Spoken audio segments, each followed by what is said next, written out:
大家好，好，那我们来看这个这个树莓派感测器及 MQTT 应用设计那好，那我要讲的部分是这样来介绍 ARM 的这个相关的东西这样就说我们常常在拿到这种我们或者号称叫微晶片或什么样的一个晶片，你会看到规格，那这个规格到底值不值得？就像说我们在买这个 notebook 的时候，你会看到它里面的那个 CPU 也是 I 级的。那是哪一个等级的是省电的呢，还是这个 mobile 的一个形式有没有？你会注意它因为你希望说它能够效能好，而且呢又便宜这个中间取得一个平衡点好，那 ARM 同样的问题那 ARM 到底是怎么样的一个情况我们可以看到这个 ARM 的一个总部的办公室的门的样子好，那 ARM 的话是这样，就是说它是属于这家叫安谋控制ARM Holdings 这样的一个控股公司那又称为叫 ARM 的公司是总部位英国英格兰剑桥的半导体设计软体公司所以这个可以看出来是由英国所这一个 propose 出来的一个 solution 这样好，那主要的话它的产品是怎样 ARM 架构处理器及相关周边零件的电路设计方案还不错还不错，我不需要就是说我不需要一个很庞大的 CPU，那我需要一个精简的这一个东西这样好，那到底长成什么样子就是说在2013年的12月13日这个很清楚看出来 ARM 公司收购怎么样收购光引擎技术公司的这个 Geomaris 那用以拓展 ARM 在图形技术行业的领先地位还不错那他想要扩展他的相关的这个 computing 的 power那这个 computing 的 power 的话，到了2016年的7月18日，日本更厉害，日本的软体集团收购了 ARM， 把英国公司给收购了所以目前这一个软体这个软银这个集团旗下的企业子公司所以 ARM 变成是 Japan 的那个 company Japan 的 company 好，那晓得它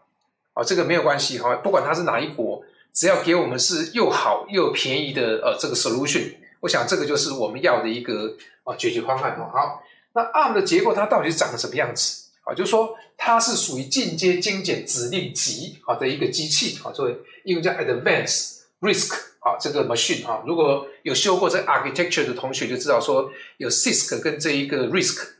种种的这一个不同的这一个 architecture 的结构所以这 RISC 是一个蛮高档的一个architecture 的一个架构那它是一种32位元精简指令集的一个什么处理的一个架构所以可以看出来它有一个基本的 logo 在这里，有没有一个 ARM 的 logo 好，所以那广泛使用在嵌入式embedded system 上面就是说在嵌入式系统上，那主要以怎么样低成本，就我刚刚讲过要低成本，而且呢希望怎么样高效能低耗电为目的所以这个就是我们在某一些比较 specific 就是说比较特定的一个应用范围内，我不需要一个很庞大的机器，我要一个很精简东西呢，让我的应用的问题能够表现出最好的最贴切的好，所以呢你看到了2009年ARM 的架构ARM 的架构呢几乎怎么样呢它架构处理器占市面上所有32位元嵌入式的 RISC 处理器的 90% 的比例所以使它怎么样成为全世界最多数的32位元架构之一，所以这个几乎是每一个学生在研究这个基本的 architecture 都会来看到 ARM所以确实是不简单的一个 solution 这样好，那有这样的观念之后呢，可是我们就来了，那它已经发展的这个前后看看大概有将近快要10年了那或者说更早之前还更为细的一些 solution， 所以这个它到底有什么版本那比如说从最早的版本1、版本2、版本3一直陆陆续续到版本4、版本5、版本6、版本7到版本8那一开始当然是它只给一个 ARM1， 那到了版本2有所谓的 ARM2 跟 ARM3 那到了这一个版本3有 ARM6 跟 ARM7 所以你可以看到那甚至到了第4个版本的时候，它有个是双 ARM那是 ARM 这个7的 TDMI ARM9 所以几乎我们可以这么看就是说在我们常常在教学生做设计的时候 ARM9 是怎样这个 ARM9 是常常看到的一个 solution，常看到一个 solution 有没有哈？那接下去你可以看到，接下去可以看到就是说，到了第5个版本、第6个版本你可以看到，尤其到了第6个版本，那各位就可以开始比较熟悉了。怎么讲？你发现怎么样？这个名字出现了，为什么？常常我们买那个 Android 的那一个平板电脑，或者买比较微量型的这一个 notebook 的时候呢，你可以发现，它上面的 CPU 就写什么 Cortex M 这样哈。那 Cortex M 其实它就是一种什么？它就是一种的这一个 ARM base 它不是 Intel base 的这个 CPU 所以可以看出来它是有基本的一个效能那又相对的便宜。那到了这边的话，你可以看到，我们特别把它 mark 成红色的，为什么？比如说你常常去买什么树莓派啦，买 Arduino 啦，你可以看到说它上面就跟你讲说它是属于什么？属于 M 等级啦，属于 A 等级啦，属于这个 R 等级啦。那到底 A 等级、M 等级跟 R 等级到底有什么差别？所以到了第7版的时候，几乎是目前你可以看到的市面上大部分在卖那个小机器人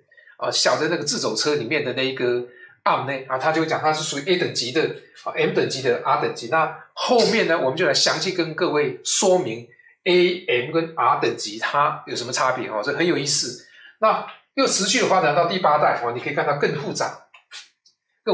这个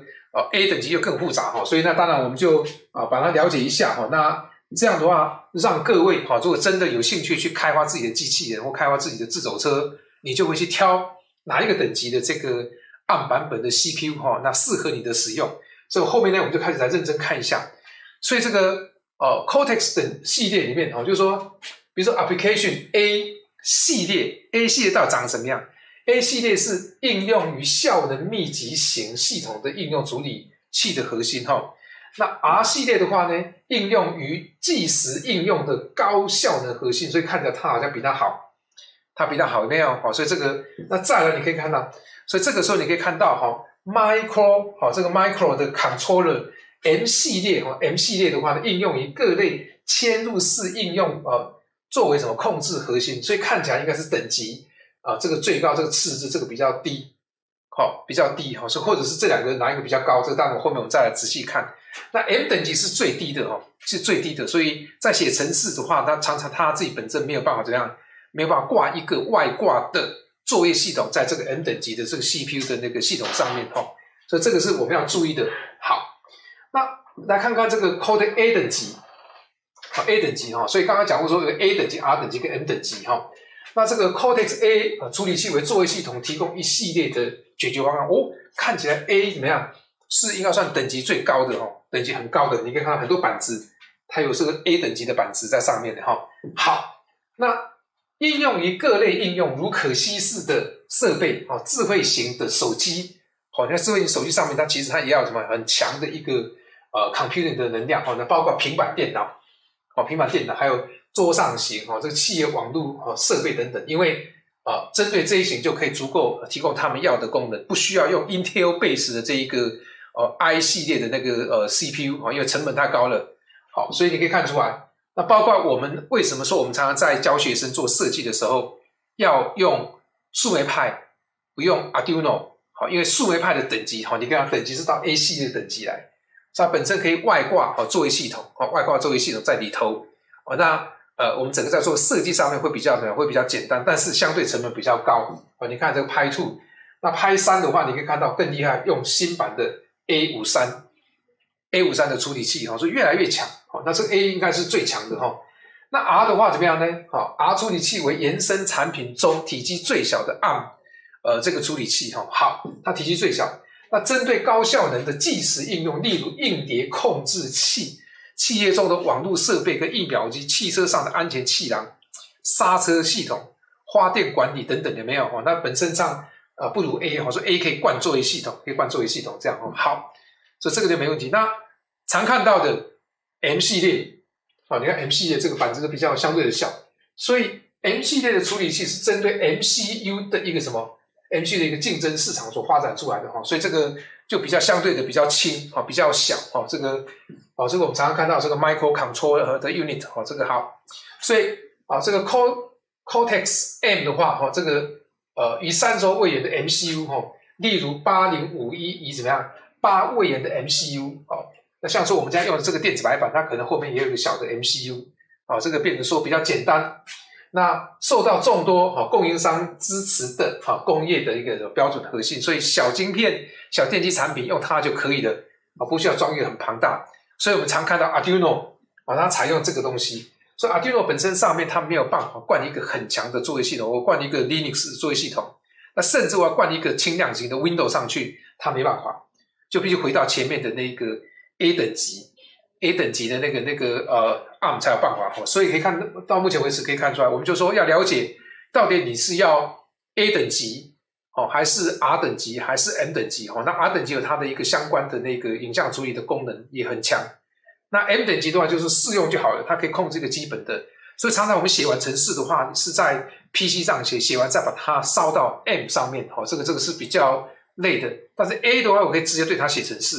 在它上面开发程式，所以这是两个不一样的一个架构。但是 A 的话成本比较高，那 M 的话成本比较低，所以各位了解的 ARM 的话，那以后看那个 spec 你就有感觉了，就有感觉，所以这个就是在这一节里面呢，跟各位介绍一下 ARM 的一个什么种类的一个分布。好 ，OK， 那我们本单元呢就先在这边结束了。好。